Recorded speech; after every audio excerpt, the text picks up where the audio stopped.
Saat ini saya juga sudah tersambung melalui telepon dengan Pak Wisnu Wardana, pakar kapal selam sekaligus juga perancang kapal selam dari ITS. Selamat pagi Pak Wisnu. Selamat pagi, Pak. Terima kasih Pak Wisnu sudah bergabung bersama kami. Pak Wisnu, kita ingin memahami lebih jauh lagi mengenai khususnya karakter dari kapal selam KRI Nanggala 402 ini. Anda tentu saja memahami jauh lebih ahli dalam hal ini. Pada saat kita mendengar lost contact Nanggala 402, ini sebenarnya lost contact itu apa penyebabnya? Apakah benar blackout? Dan apa itu blackout itu seperti apa di kapal selam dan apa dampaknya terhadap kapal selam dan kontak dengan daratannya?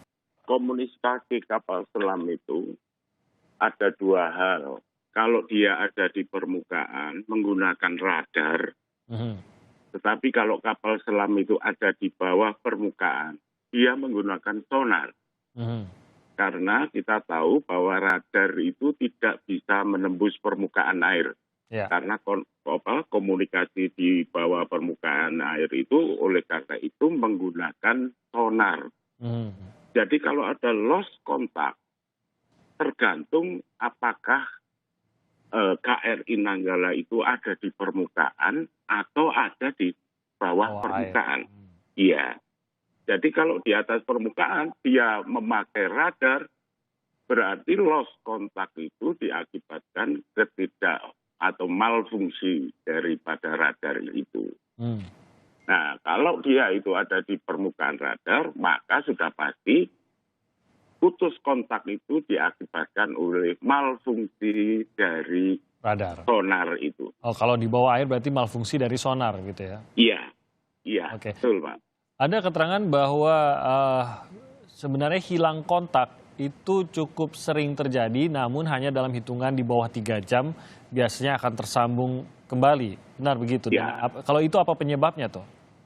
Ya, itu ya namanya peralatan elektronik dan menggunakan media udara atau air gitu ya.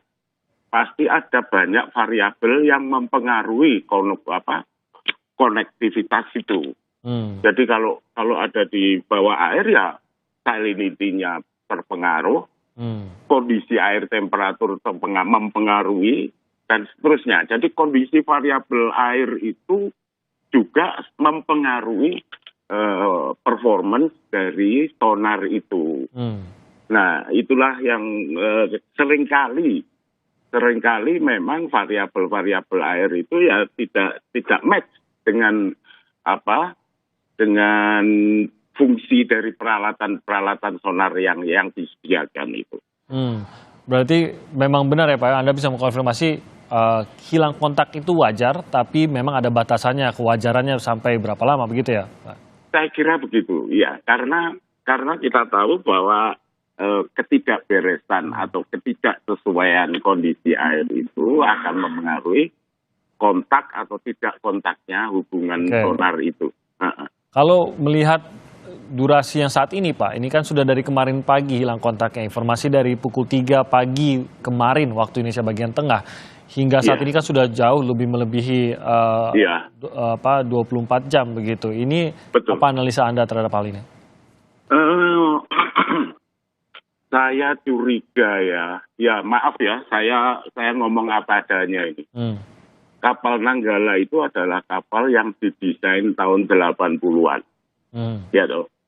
Jadi segala peralatan, segala apa itu ya kira-kira perkiraan saya itu masih menggunakan banyak hal-hal yang terbit di tahun 80-an itu. Teknologinya ya? Teknologinya. Jadi dia belum diperbaiki sampai kondisi 2020 ini. Gitu. Makanya di sana banyak sekali kemungkinan bisa terjadi. Kemungkinan dari kegagalan dari alat itu, kemungkinan dari medianya, dan juga kemungkinan dari hubungan-hubungan dengan yang lain itu bagaimana gitu. Mestinya kalau menurut saya hilang kontak itu harus diperbaiki atau dipikirkan sebelum kapal ini berlayar. Itu harus dipastikan dulu bahwa hilang kontak dalam arti tanda petik tidak wajar ini harus sejauh mungkin dihindarkan. Jadi kita itu hanya bergerak bagus, kondisi bagus bergerak gitu. Nah kalau sampai kehilangan kontak sampai berhari-hari seperti ini, saya curiga itu harus salvage-nya harus disiapkan dulu.